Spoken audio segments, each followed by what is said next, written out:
Good morning and happy Easter to you. We're going to go to our opening slide here and let's see, there we go. Yes, today's Easter service is brought to you by the coronavirus 19. Normally we'd be meeting in person, but we are adhering to the stay-at-home orders, stay home and stay safe. And this is the second part of our three-part service for Easter, Reflect, Release, and Rise Up. Last week, I tried to share one of our opening songs with you, and it went by without any sound. So we're going to try it again this week. Go to a new share here, sharing the sound on the computer. And here we have Eddie Watkins with We Come Together.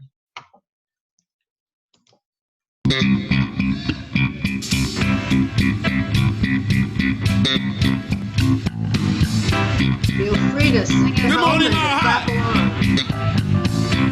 Okay, now this song is interactive, and I'm going to ask you to do a few things, but it's going to make you feel real good. And the person next to you is going to make them feel even better. All right? Here we go. Take a look at the person next to you. Say, I recognize the God in you. Recognize the God in you. Now feel the love in the sanctuary. Lift your voice and repeat after me. We come together. We come together. We come together. We come together. In the name of love. We come together. We come together. We come together. We come together. We come together. In the name of love.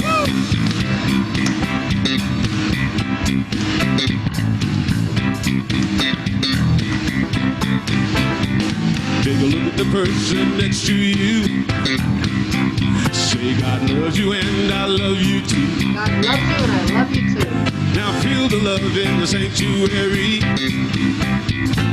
Lift your voice and repeat after me. We come together. We come together. We come together. We come together. In the name of love. We come together. We come together. We come together. In the name of love. From every walk of life. Every creed and color.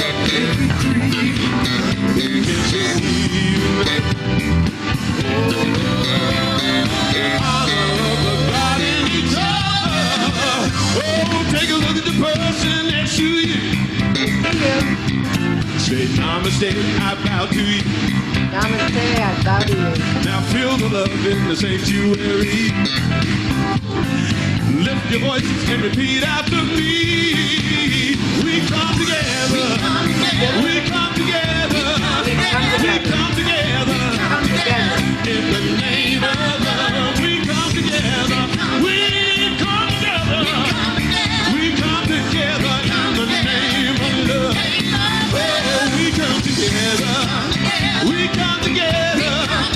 We come together. In the name of love. We come together. We come together. We come together. In the name of love.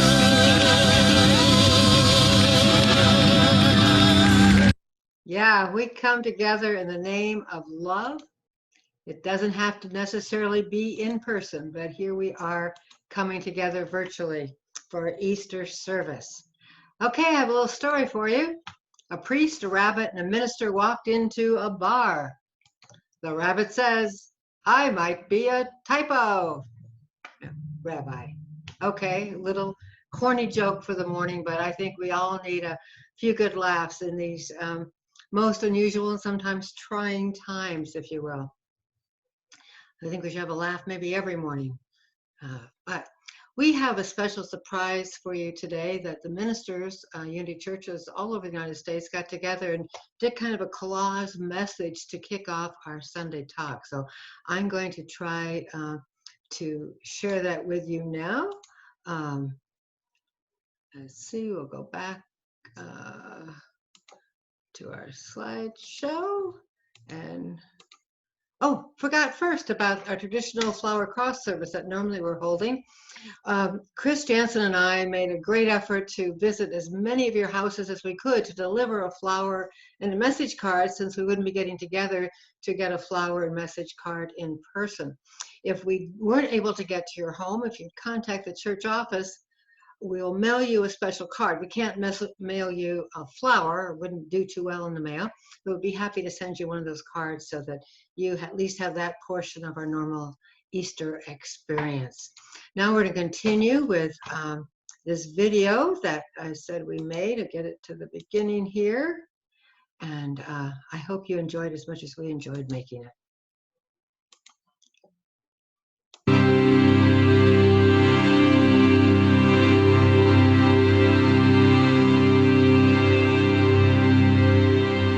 The greatest things that we can personally release are fear, separation, and lack. As we release these things from our consciousness, the entire world will rise up a little higher. I've been releasing ideas about parenthood. My son went to college this year and he was the youngest. So parenting completely changes now. And I've been releasing ideas about what I thought it looked like and what it does look like. Release self-doubt and embrace a greater love. Let us release any and everything that limits the fullness of the divinity that we are. If it is not rooted in love, let it go. Any belief in separation from our true essence, from our divine awareness, God, self, Christ consciousness, whatever name we give to it. Lay it on the altar of your heart and let go and allow God to unfold good. And we can also ask, is this something I need to be in relationship with in a different way? It's a good insight to help us recognize when we need to release something. We are releasing all the old worn-out stories. We're letting go of anything that grows between our heart, ourselves, and the world. The thinking that you are not enough, not smart enough, not strong enough, not rich enough, not famous enough, not blank enough. Because the truth of who you are is enough. I release fear and I release doubt. Fear creates resistance, and resistance creates a vibrational energy that holds us stuck in status quo. Yes, it is time to let that go. When I stand in the truth of my oneness, I bravely release my imaginary cloak of fear and uncertainty. I let go of my limitations with the ease that a candle uses to dispel the darkness. A time of reflection offers us an opportunity to step out of the ordinary, normal, habitual ways that we have been living our lives so that we can find something different, something new. A time of reflection gives us an opportunity to pause and listen to our inner guidance. Creating our lives through our way of thinking, feeling, and doing by focusing on the good. I touch the space where I can more fully know the truth about creation and Creator. When we take time for inner reflection, mixed with a healthy dose of self-compassion, we can become conscious of any limiting beliefs that have been blocking our growth and evolution. I have discovered resentments I didn't know that I was holding on to, and insights that would have never come to me if I hadn't taken time to just turn off the busy hustle bustle of the day. When we get quiet enough, dropping beneath the noise of the mind and the universe, we access both a deep and ancient wisdom. It also helps make us more self-aware and more in tune with the divine rhythm and flow of life. It's a time that allows us to connect with Source and reminds us of the truth of who and what we are. Divinity in skin.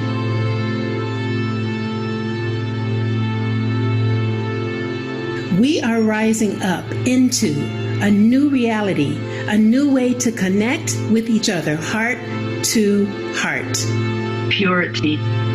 Oneness with all of creation. Curiosity. The kingdom of God. A culture of peace. Spiritual harmony. Expanded consciousness. Greater expression of who we've come here to be. Higher awareness of our interconnectedness. Divine potential. Our authentic selves. I rise up to magnificence. Magnificence! The birth of a new humanity. I am rising into possibility. Possibility. We are rising up to the transmutation of the old and the transformation of the new. Courage. Self-empowerment. Rise up as God. The joy of community.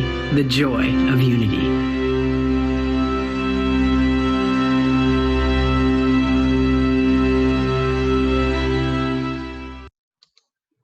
I hope you enjoyed that as much as we enjoyed making it for you.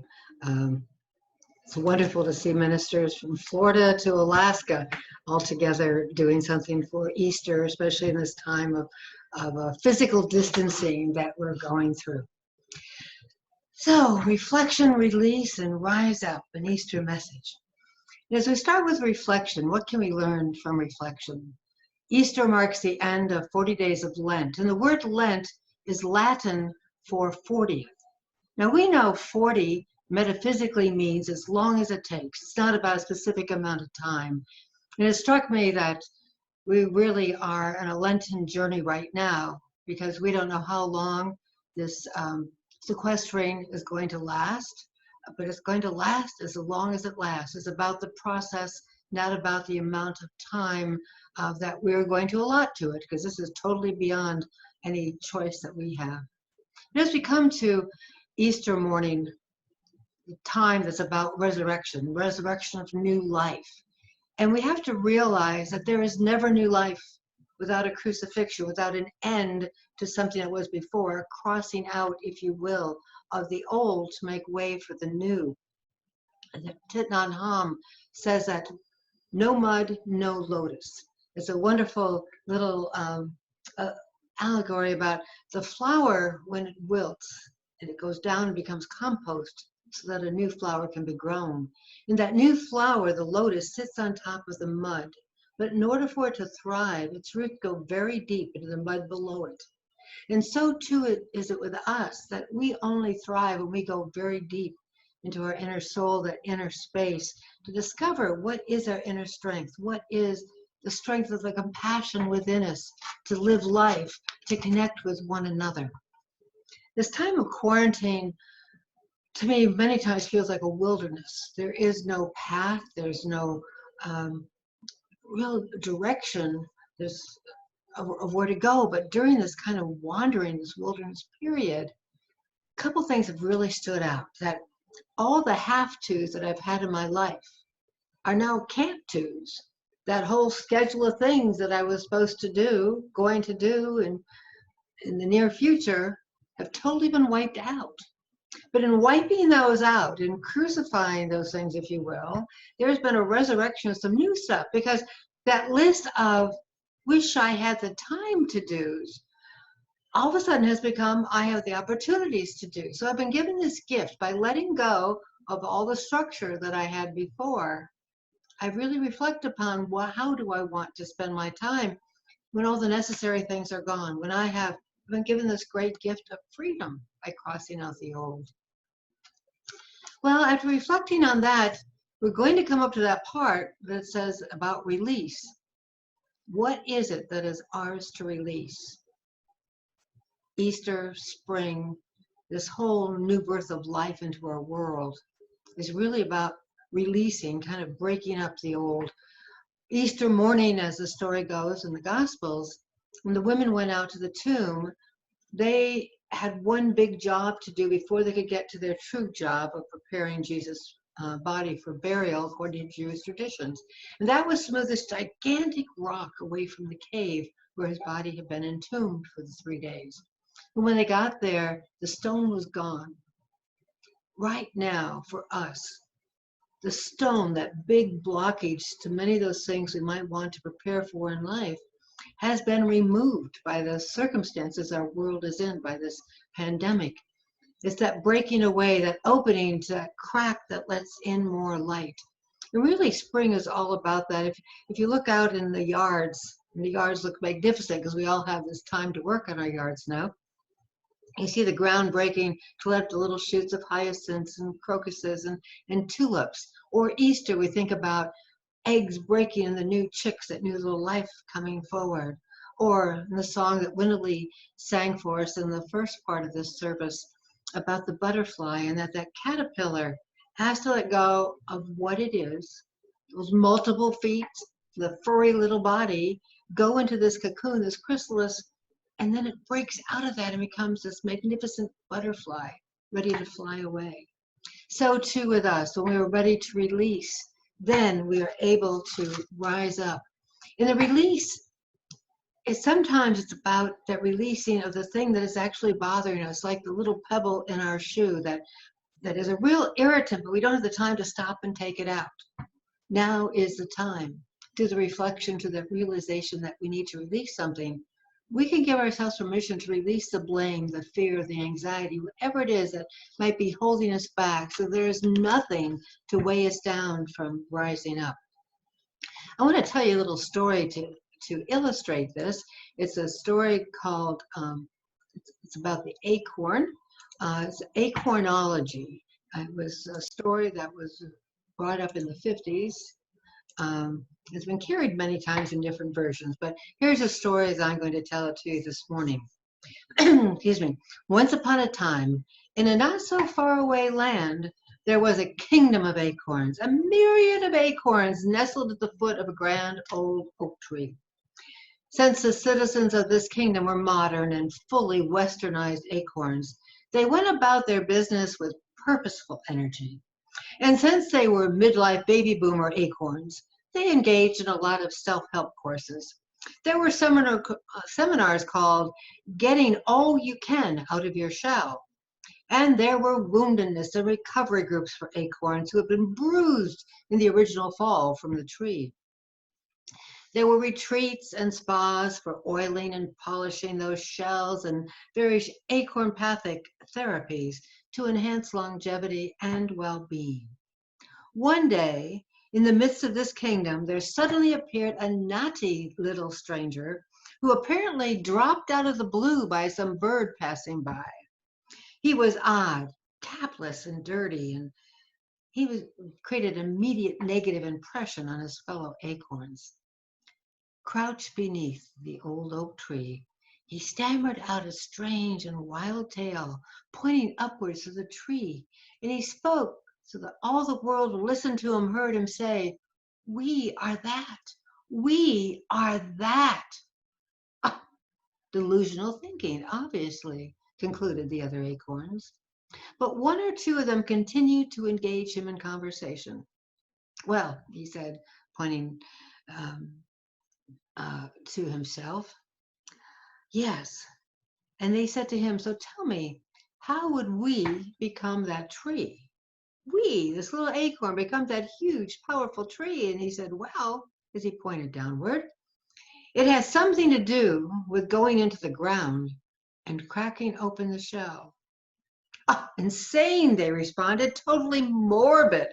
Why, then we wouldn't be acorns anymore."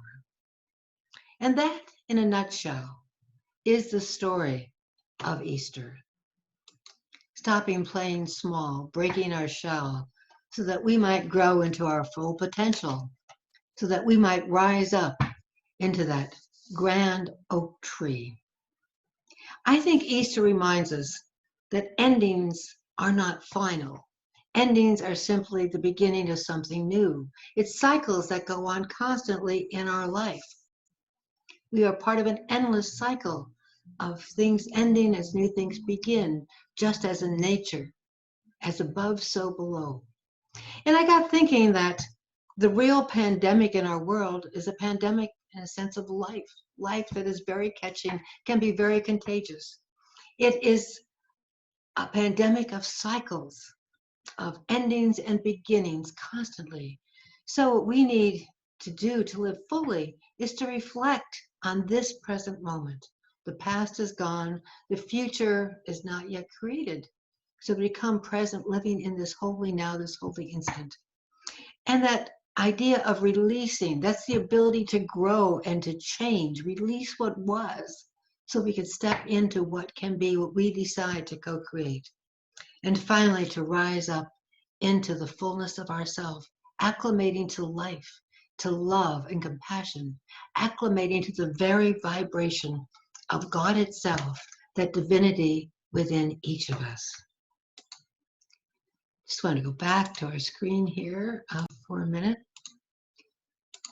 Because as a spiritual practice, to really practice the 3 hours, to reflect, to release, and rise up. And we do this so that we can truly spread our wings, to take flight, to be unlimited in every way that we can imagine, and even beyond. That is our practice, our spiritual practice. And may this Easter remind you of the fullness that you are in your life. Well, this time of the service, we normally join together for a prosperity celebration, where we as individuals share and as a community, we receive.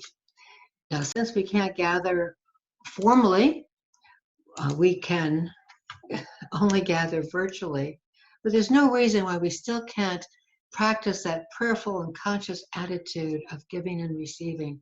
You can donate online, or some people send in checks, and we are so grateful for the tremendous support we have had from members of this community. And just a reminder that our congregant's choice for this quarter is Haven House, helping families to help themselves. And what a great place to put our support in this time that is so difficult on so many people. So let us take into our hearts and into our minds the many blessings that we enjoy.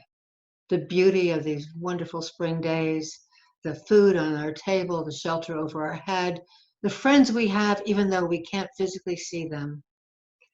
And know that we are giving the love out to this community virtually and in some ways tangibly, and do this blessing together. Divine love through me blesses and multiplies all that I am, all that I have, all that I give, and all that I receive.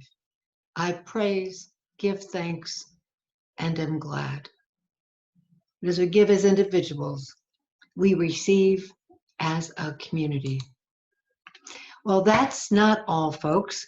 Go ahead and binge watch Unity, because there is part 3 coming up. A wonderful, insightful meditation on reflect, release, and rise up. I hope you'll join us, or if not today, sometime during the week when you just feel it is time to sit and reflect. God bless.